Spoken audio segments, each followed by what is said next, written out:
On standardized tests, weaknesses are a good thing. What? Wait a second, weaknesses are a good thing? How could weaknesses be a good thing? Find out in today's video, the 6th of my 10 keys to SAT and ACT success.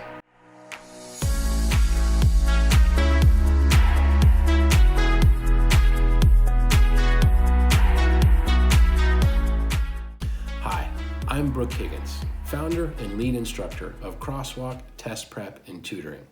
And today I want to share the 6th of my 10 keys to SAT and ACT success.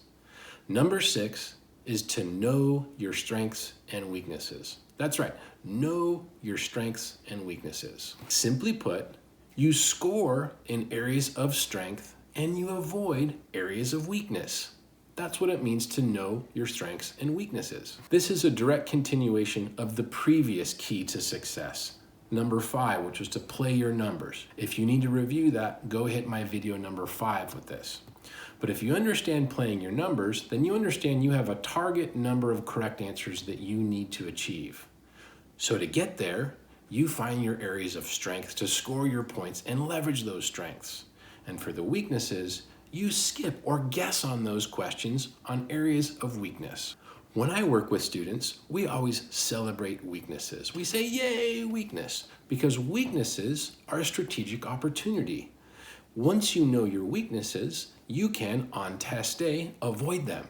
Thus, you can save some time and use that time in other places. Maybe it's a weakness like a content area, like trigonometry and math. Maybe you haven't seen that, or a particular grammar concept, or some vocabulary. But if you know your weaknesses, those are the questions you can guess on test day and not worry about and not spend the time to go through them.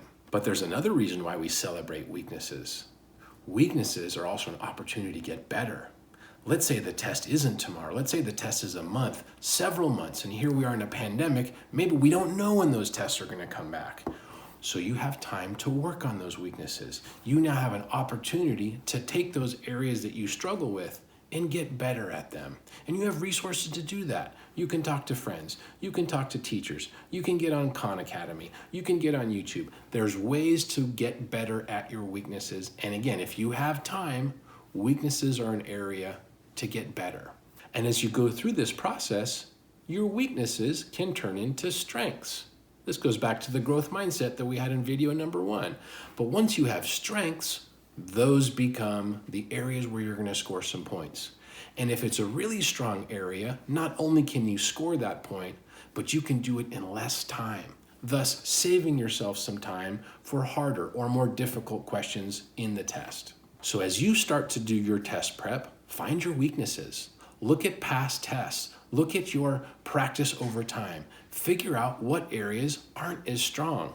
Get better at them, prepare for them, turn them into strengths. And now that you're armed with strengths, you leverage your strengths on test day, and you can still not spend time on weaknesses. Again, it's all about playing your numbers. It's finding the number of correct answers that you need and leveraging your strengths to get to that number and avoiding areas that might take more time or might be problematic for you. That's the 6th of my 10 keys. Know your strengths and weaknesses. Stay tuned to the next video for the 7th of my 10 keys. Otherwise, comment, like, or subscribe below. Thank you so much.